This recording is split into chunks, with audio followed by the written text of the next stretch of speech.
எல்லாருக்கும் வணக்கம் இளைஞர்களே. இன்றைக்கி நம்ம 90 நாட்கள் தண்டால் சோரில் 49ஆவது நாள்.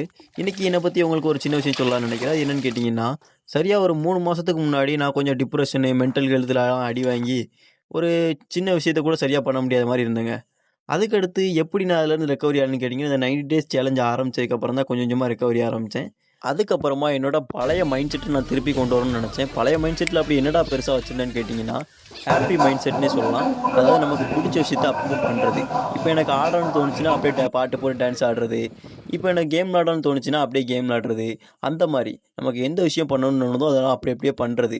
அதை தள்ளி போடாமல் மற்றவங்க அதை சொல்லுவாங்களே இது சொல்லுவாங்கன்னு நினைக்காம அந்த விஷயங்களை பண்ணுறது. அப்படி பண்ணுறது மூலியமாக நம்மளும் சந்தோஷமாக இருப்போம். நம்ம மைண்டும் ஹெல்த்தியாக இருக்கும். அப்படி நம்ம மைண்டு எதுக்கிட்டா ஹெல்த்தியாக இருக்கணும்னு கேட்டிங்கன்னா, ஃபிட்னஸுக்கு முக்கியமான தேவையே மைண்ட் ஹெல்த்து தான். மென்டல் ஹெல்த்தும் முக்கியம். ஃபிசிக்கல் ஹெல்த் 2வது தான், அதுக்கடுத்து தான் வரும். ஃபஸ்ட்டு மென்டல் ஹெல்த் தான். அதனால் உங்களோட மென்டல் ஹெல்த்தை கரெக்டாக பார்த்துக்கோங்க. Mind set always makes you அப்படின்னு நான் எப்போவுமே ஒரு கோடை மாதிரி நினச்சி வச்சுப்பேன். ஏன்னு கேட்டிங்கன்னா, இந்த மைண்ட் செட் ஆல்வேஸ் மேக்ஸ் யூன்னு ஏன் சொல்கிறேன்னா, நம்மளோட மனநிலை எப்படி இருக்கோ அதுக்கேற்ற மாதிரி தான் நம்மளும் செயல்படுவோம். நம்மளோட மனநிலையை சரியாக வச்சுக்கணும். So discipline, consistency, control, clear mind set அப்படின்னு ஏகப்பட்ட விஷயங்கள் நம்ம உள்ள வச்சுக்கணும். மீண்டும் அடுத்த பதிவில் சந்திப்போம்.